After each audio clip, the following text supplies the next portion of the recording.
Hello, students. I welcome you to the second part of our fourth session. In the first part of the economy, we have already discussed some of the banking initiatives. In the second part, we will discuss some of the remaining things, some of the miscellaneous things with respect to economy, right? So, the fourth session consists of, as we always do, economy, polity, and ecology. And we are starting our economy part 2, right? Okay, let's begin. First is earnings before interest, tax, depreciation, and amortization. So basically, just need to remember it's very easy from the phrase itself, from the word itself, earnings before interest, tax, depreciation, and all these things, right? So it is a measure of company's operating performance, irrespective of it is irrespective without having to factor in the financial decisions, accounting decisions, and the tax environment of the country. So it goes to show the efficiency of the company, the operating performance of the company, right? Maybe an operating performance of the company is good, but they are working in a government atmosphere in which tax are too much. So overall, if you have to compare one company versus the other, this particular parameter comes in handy. Okay, so this is just a normal thing, right?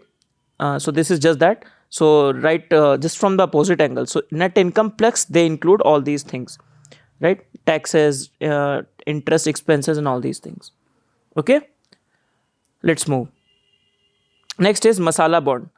It was in too much in news once UPSC has already asked question on it. So what it is basically a rupee denominated instrument issued by an Indian borrower. So for now, for example, one Indian borrower is there. Now this borrower wants to have some money. So he can raise the money in India itself, right? He can issue a bond in India. If he goes to the foreign stock exchange of raising money from the foreign ECB, external commercial borrowing, that's static. You must have done it. So in the ECB, he has to raise fund in the dollars or the foreign currency, the euro or dollar or other things. Now masala bonds gives an opportunity to the Indian borrower to get the money in the foreign jurisdiction in the rupee format. For example, he will issue the bond in the rupees itself, right? What will be the benefit for there is benefit for both. Benefit for the borrower that any depreciation in the rupee will not affect the borrower, right? Then this becomes mitigation against the exchange rate. For example, earlier he was raising money in dollar. For example, earlier the borrower was raising money in dollar, for example. Now he has raised some money, some some bonds. Now it comes the national jurisdiction. He has to convert the dollar into rupee, right? Irrespective of the financial performance of the bond of the company, he has also needs to take care of the currency risk. Now in the masala bond, there is no currency risk because he has raised the bond in the rupee and he is using the bond money in the rupee format. Getting the point? Very easy. So he is mitigating the risk of the currency risk. The currency risk resides with the investor. So all the risk are with not with the borrower but with the investor, one who invests. Okay. So if, for example, if the rupee appreciates, then the risk will not be applicable to the borrower but on the issuer. That's it. The same kind of bonds are also there. For example, for China, this is called dim sum bond. For Japan, this is called samurai bond. For US, called Yankee bond, and for UK, it's called bulldog bond. Right? So if the question comes on these lines, this is very less probable. This is probable in this second year exam like SSC and banking. These questions can come. In UPSC, you can expect questions on more of a conceptual basis, right? So first Indian bond to get listed in London Stock Exchange, and who did that? International Finance Corporation of World Bank. The investment branch of the World Bank issued a 10-year, 10 billion rupee bond in 2014 to increase the foreign investment in India and mobilize international capital market to support the infrastructure development in India, right? This money will go to the Indian jurisdiction and a rupee denominated firm. Now, there are a few things why London Stock Exchange is framed. For example, we'll read that Kerala has become the first state to issue its own masala bond. So they have also listed in the London Stock Exchange. Why? A few of the reasons. For example, shorter listing period. They have a wider investor base because London being a prominent international financial center, and few things. Which are the company likely to raise fund through masala bond? And there are many companies which have already done that. That is Indian Railway Finance Corporation, all this. You don't have to remember this list, right? Okay. So, just to reiterate the things that I've discussed, International Finance Corporation named it masala bond, which is an Indian word for spices, sorry, not species, to stimulate, sorry, culture and cuisine of India on the international platform. First masala bond was issued in 2014 by FC for infrastructure project in India. How it will help the issuer directly in the Indian rupees? The investor needs to bear the exchange rate. The investor needs to bear the exchange risk. The rupee fall will not affect the issue of the masala bond, right? Okay, who is eligible? So investor from outside the India of from outside the India who would like to invest in the Indian asset can invest in the masala bond, right? And there are many entities like SDFC, NTPC, and Indian Bulls Housing. They have raised fund towards the via masala bond. So both public funds and the private. This is public NTPC and this is private. Okay, so both have raised fund through masala bonds. A similar thing is there. So what we have get the advantages for the investor. What about the for the borrower? What about the advantages for the investor? Now imagine one investor wants to invest in India. One investor wants to in India. He wants to get good returns in the infrastructure project. For example, he sees that real estate is good sector in India or India is on the expansion. However, he does not want to go into the formality of FII, becoming a FII, foreign institutional investor. So less documentation is there. No need to register as a foreign portfolio investor in India, right? Lower taxes are government are also incentivizing these people to invest in. Why? Because they have the currency risk, right? When they have the currency risk, they need to take into account that also, right? And operational convenience and like this. Okay. So Kerala first state to become tap into masala bond market, right? So after bond issue it, Kerala first sub-sovereign entity into India to tap the offshore rupee market, a brainchild of State Finance Minister Thomas Isaac. And it will be used in the part finance the rebuilding of the infrastructure in the Kerala that were devastated by last year flood, right? Okay. Next is Panda bond. So Panda bond is not with respect to India. So basically it is in the Pakistan. It will help Pakistan. So all the non-Chinese issuer can invest money in the Chinese denominated bonds. That is renminbi denominated bonds. So they will have an access to the China's capital market. It will help Pakistan government to diversify the current investor base in the capital market insurance. Getting my point? So Panda bond is with respect to non-Chinese entity investing in China for financing the Pakistani markets. Okay. Next is very interesting bonds are catastrophe bond. Really important for this year because especially with the COVID crisis. Though this is August month current affairs. However, they have came in news especially with COVID-19 crisis. We'll read about it. So they are the risk linked securities that transfer a specific set of risks from a sponsor to the investors. We'll read about that. Just remember it first time used in 1992 after the aftermath of the Hurricane Andrew in Florida. So remember it's not a new concept. It is an old concept. So what is basically this catastrophe bond? Now what is a normal bond? Everybody knows, very easy concept. So normal bond, you issue your normal bond. You issue normal bond. For example, you say that I am issuing this particular bond. You give me certain amount of money. You give me 1000 rupees and I will return you this 1000 rupees plus interest after 7 or 8 years. This is normal bond, right? Now catastrophe bond is basically, it says that first of all, it issues the same bond. For example, the same bond is issued. However, they are the high yield bonds. High yield bonds are there. Right? High yield means they will give the very high yield to the investors. So as an investor, I have an option to invest in, for example, there is the option of GSECs as well, government securities. That will give me, for example, 2% of the return. But on the other hand, there is a catastrophic bond that will give me 20% returns. So I have the 1000 rupee where I will invest, right? However, there is a catch. So catastrophic bonds are like that. They are giving high yield for what? they are giving high yield. For example, they say they have a stipulation that if in the coming time, in the contracted period, there is a natural disaster that strike, if there is a natural disaster that strike, right, then you don't have to pay. For example, they have all the money, the catastrophe bond, for example, they got 1,000 crore, and they have promised that they will return the 20% of it in 3 to 5 years. It's a 3 to 5 year bond mostly, right? Now, for example, before 3 to 5 year, a strike happened. For example, hurricane came, an earthquake came. Then they don't have, not obliged to pay back this particular money. They can say that this particular money will not be paid, right? And that gives them principle to these people. In this way, it is said that the risk is transferred from the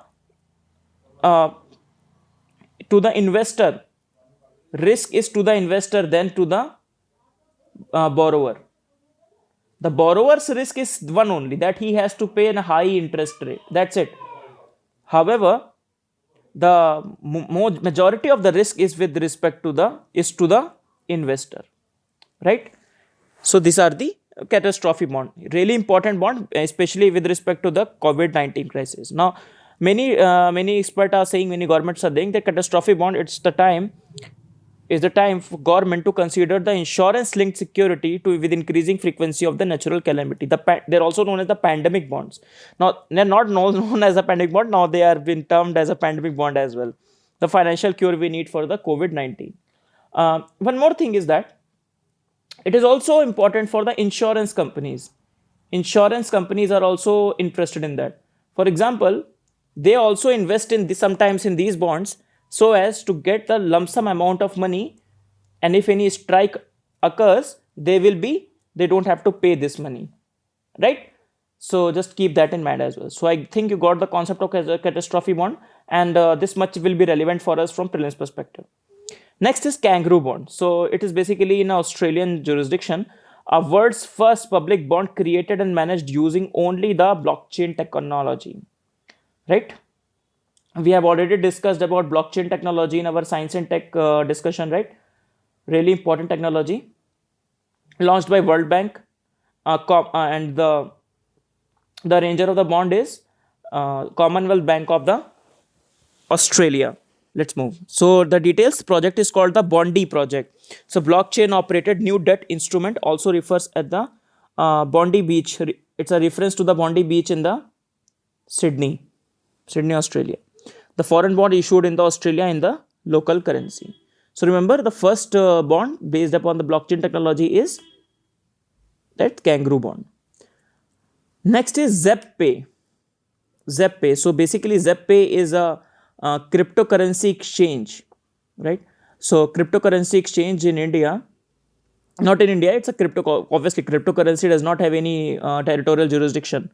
And the recent Supreme Court verdict has also said that the banning of this cryptocurrencies is unconstitutional, and it cannot be that in India the cryptocurrencies are applicable, right? So now they are promoting that India's first destination to buy Bitcoin. So if you want to go buy Bitcoin, this is one of the platforms, because the UPSC can ask you question. They can give you the option of, for example, there may be other exchanges as well, right? So they will give you answer ZipPay, XXX, YYY. They are which of the they are what? Option 1, Bitcoin exchange. Option 2, antibiotic medication. Option 3. So even if you know only one of them, you'll get the question right? This is why these things are really important. Next is legal entity identifier, LEI. So it's a 20-character identifier that identifies the distinct legal entity that engages in the financial transaction. So it gives an identifier, just like an ID, to the entities which are engaging in the financial transaction. Getting a point, less like Aadhaar ID we have. Similarly, IDs for the institutions or the entities that are engaging in the financial transaction, defined by ISO some number, a global standard designed to be non-proprietary data that is freely accessible to all. So this data will be freely accessible to all.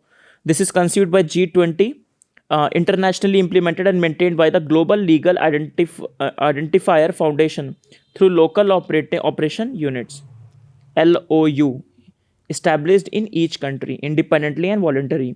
Getting a point? So basically, they are established by Globally Legal Entity Identifier Foundation. Okay. So the conditions being a natural person are not required to have an LIA if they are eligible to issue B1 if they are involved in the business capacity. Obviously, what will individual do for this? Okay, it will be available free of cost, free of charge, and it will be review updated and annually by the local units. Okay. So India's case, RBI has made LIE codes mandatory for all the market participants other than the individuals. In India, entities can obtain LII from Legal Entity Identifier India Limited, the only LIU of India, subsidiary of the Clearing Corporation of India, recognized by RBI under Payment and Settlement Bank. Don't have to go too much into detail. Just remember that in India, LOUI is established. That name is a Legal Entity Identifier India Limited. Okay. Next is that we discuss also the Global Legal Entity Identifier Foundation. It's a non-for-profit organization established by the Financial Stability Board. Remember, we have done Financial Stability Board under the G20, overseen by LII Regulatory Oversight Committee, representing the public authority from the around the globe. Publishes the Global LEI Index. Global LEI Index. Okay. So next topic is first national time release study. So what's in news basically? Okay, the basic concept behind this study is the idea that what get measured, only when you can measure something, you can improve it. This is the whole idea behind the time study. I mentioned it one time before with you. The same fact, it is also mentioned in the Niti Aayog's report, and that is why they believe in measuring everything. Quantification of the data. Only on the basis of data, we can get the real idea of what is going on. So why in the news? Department of Revenue, Ministry of Finance will conduct the first time release study to enable faster movement of cargo across the border to benefit the traders, right?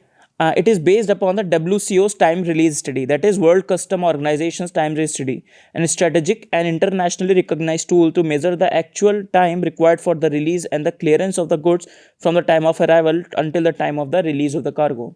So it's an important component of the ease of doing business, right? Ease of doing business index in India. We have already discussed that.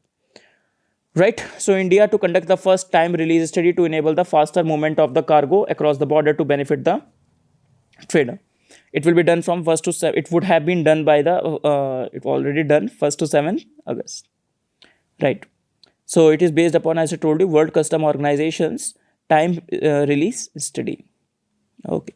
Next is no frill airport. So from the name itself, no frill airport. So very logically, airports which don't have a lot of infrastructure. They just have the minimum sustenance based infrastructure. That's it. So a no frill or the no frill service or product is one in which the non-essential features have been removed to keep the price low, right? With respect to India, if like for the normal big cities, the metro cities, we have big airports. But let's assume the second tier and third tier cities, why would they require? They would require a good airport, but it would involve a lot of cost. So it is better to start with a no frill airport, and as the traffic goes, as the revenue comes up, then the services can be improved. So the budget, the no frill airport means each of the airport will be built with a small budget of 55 to 85 crore as compared to the 2500 crore needed for constructing the state of art budgets.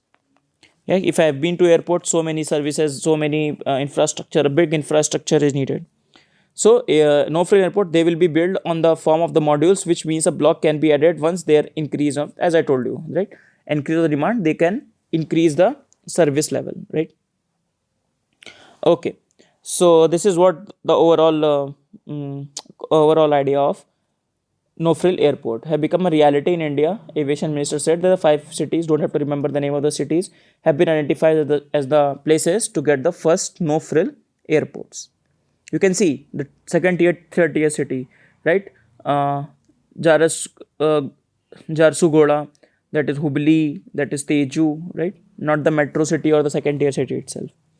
Next is, social stock exchange. So social stock exchange, SSE,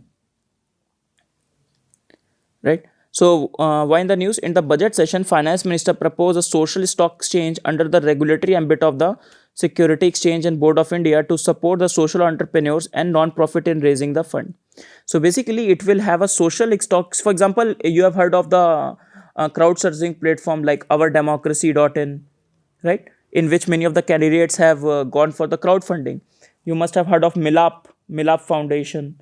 If you have not heard of, go on the Google and search for it. So they've done the crowdsourcing thing. Our democracy platform was very famous, in which the recent election, many of the candidates have raised money from that source only, right? So the finance minister proposed to come up with a social stock exchange under the regulatory ambit of SEBI only to support the social enterprise and the non-profit in raising the funds. So it will give a formal outlook, an institutional outlook to the crowdfunding platform. That's what it is. It's an electronic fundraising platform that allows investor to buy the shares in the social enterprise that have been vetted by the exchange, right?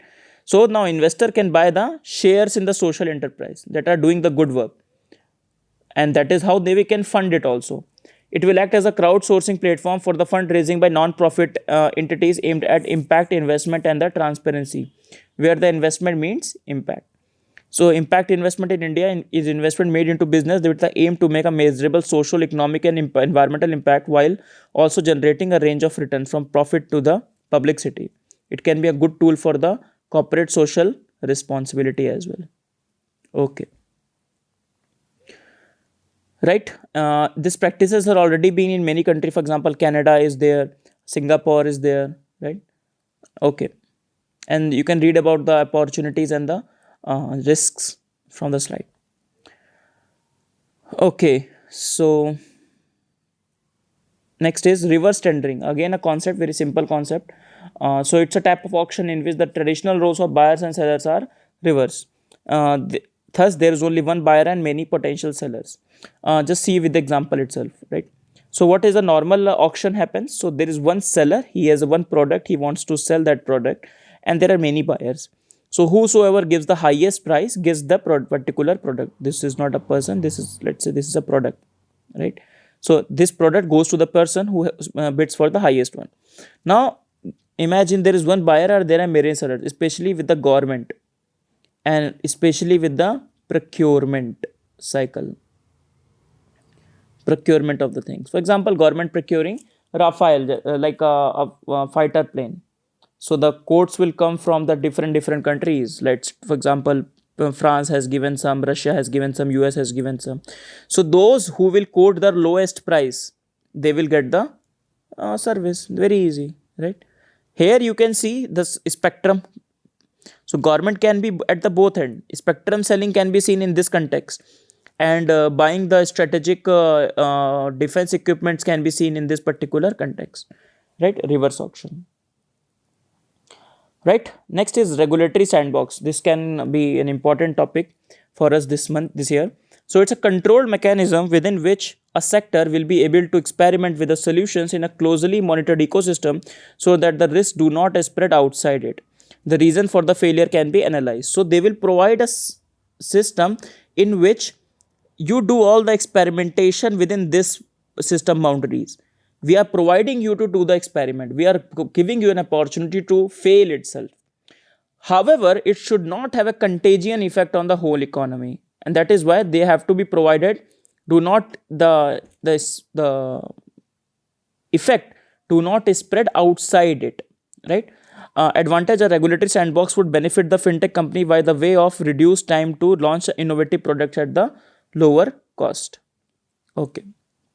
So very easy. So any disrupt, especially this is if the question will come, so regulatory sandbox will be in the terms of the which technology. It will be in the context of the fintech technology. So fintech technology, it is there, and very disruptive fintech technology, and they will go into the regulatory sandbox, and then they will not directly be given any fintech technology directly will not be given a licensing and implementation permit. First they will go to the regulatory sandbox. They will be seeing that it will be supervised, how much impact it is having, what are the different dimensions are associated with it. After this sandbox, they will be given and go ahead with it, right? Very easy concept. So if the question comes with respect to the regulatory sandbox, right? So you can, the one of the option can be with respect to the fintech companies, right? So RBI to issue the guidelines for the regulatory sandbox within 2 months, right? Mr. Governor to meet the fintech companies to understand their issues. Concept comes from software development is an isolated environment where the new codes can be tested. That does not impact the other system, providing a safe environment for the testing. Very easy. Right. Next is Sabka Vishwas Legacy Dispute Resolution Scheme. Right. These two schemes we'll read about the next one. This next one was introduced in the recent budget. Okay. So one time measure for the liquidation of the past disputes. If you have gone through the budget session, right, in the erudite series, we have discussed about the how the in the taxation proposal in the second video, we have talked about how much around 4.7% of the Indian GDP, that much money is stuck in the tax dispute, right? So that is why the Sabka Vishwas legacy scheme has come around in the recent budget, not recent budget, last budget.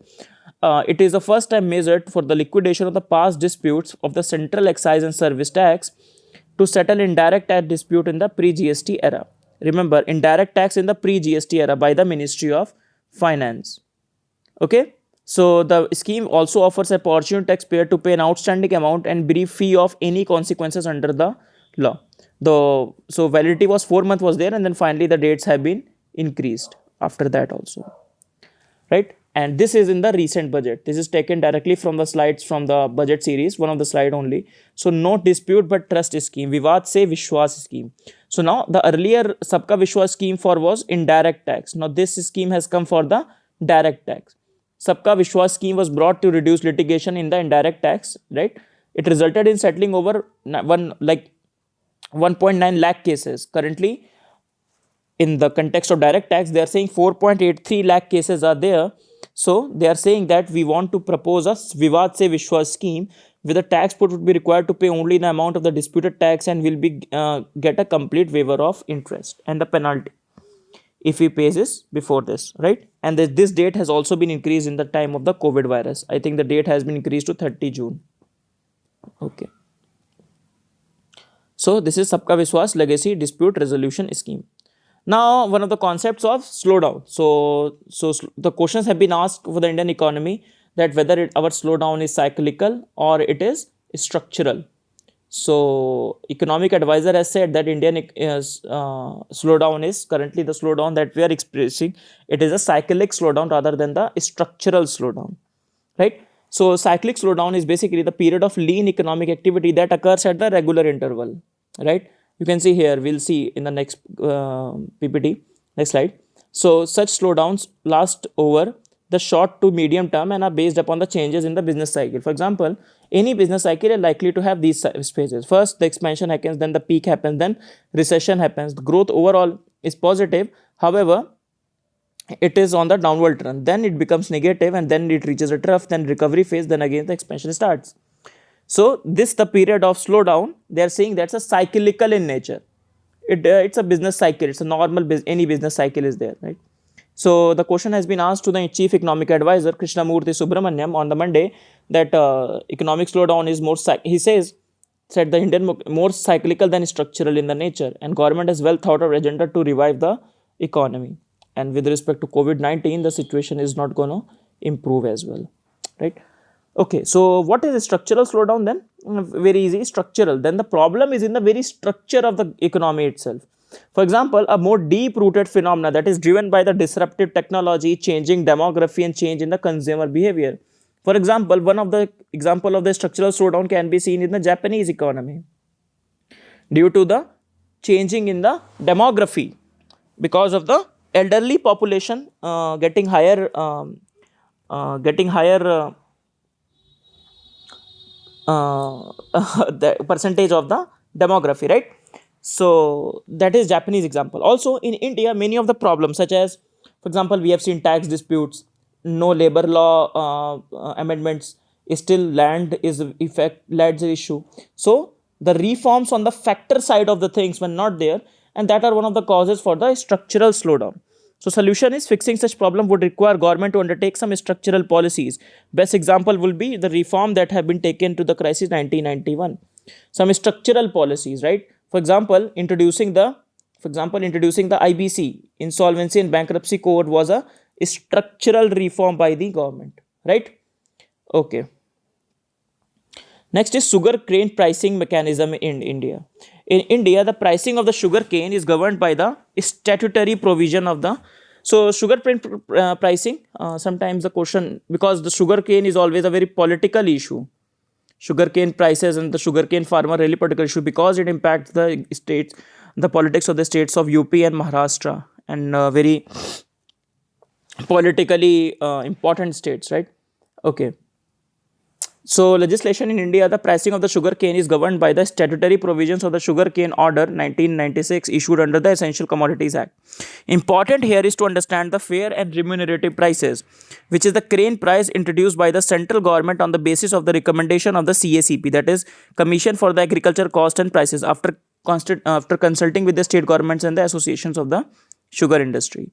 So what is basically this fair and remunerative price, and how is different from MSP, and this is important, right? So it is a minimum price at which the sugar cane is to be purchased by the sugar mill from the farmers, right?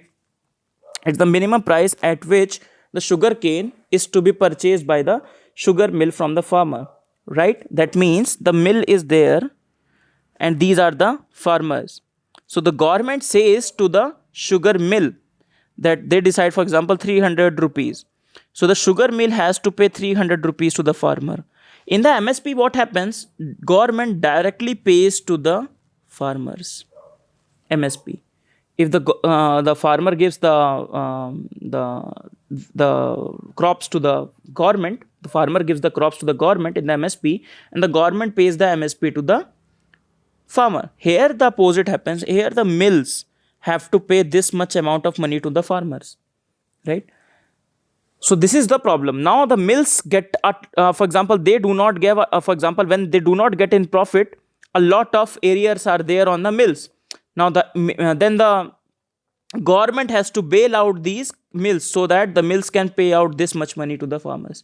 And that is where the problem. The mills, when they do not get the profit, how will they pay to the farmers?